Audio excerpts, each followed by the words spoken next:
Doctor वसंत Pawar medical कॉलेजने मृत घोषित केलेले रुग्ण घरी अंत्यविधीसाठी आणल्यानंतर निघाले जिवंत। पुन्हा उपचारासाठी केले नाशिक सिव्हिल हॉस्पिटलमध्ये दाखल। त्र्यंबक तालुक्यातील अस्वली हर्ष येथील भाऊ लचके या आदिवासी तरुणाचा मंगळवारी अंबोलीजवळ अपघात झाला होता। त्याच्या डोक्याला मार लागला होता, यामुळे त्याला उपचारासाठी डॉक्टर वसंत पवार मेडिकल कॉलेजमध्ये दाखल करण्यात आलं। मात्र तेथील डॉक्टरने आज त्याला मृत घोषित केले। मात्र घरी आल्यानंतर अंत्यविधीची तयारी सुरू असताना त्याची हालचाल सुरू झाली। लगेच त्याला पुन्हा नाशिक सिव्हिल हॉस्पिटलमध्ये दाखल करण्यात आले आहे।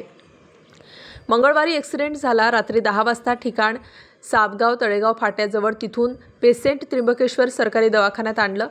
तिथे डॉक्टर बोलले की नाशिकला घेऊन जा। पेशंट नाशिक जिल्हा रुग्णालय येथे पेशंटला आणलं तर जिल्हा रुग्णालयामध्ये डॉक्टर बोलले की आमच्याकडे बेड अवेलेबल नाही आणि ऑक्सिजन अवेलेबल नाही, अशी उडवाउडवीची भाषा वापरून त्यांनी पेशंटला बाहेर काढून दिले। रात्री 2 ते 2:30 वाजताच्या दरम्यान पेशंटला बाहेर काढून दिल्यानंतर आडगाव नाका मेडिकल कॉलेजला पेशंट ॲडमिट केल्यावर उपचार सुरू झाले।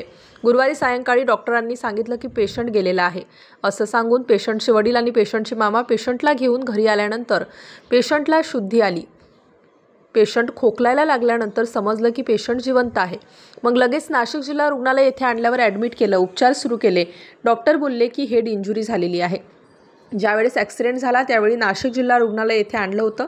मग ते पेशंट ॲडमिट का परत केलं गेलं नाही, उडवाउडवीची उत्तरं देऊन बाहेर का काढण्यात आलं? जर त्या दिवशी पेशंटला ॲडमिट केलं असतं तर जिल्हा रुग्णालय येथे तर कदाचित पेशंटची हालत इतकी गंभीर नसती।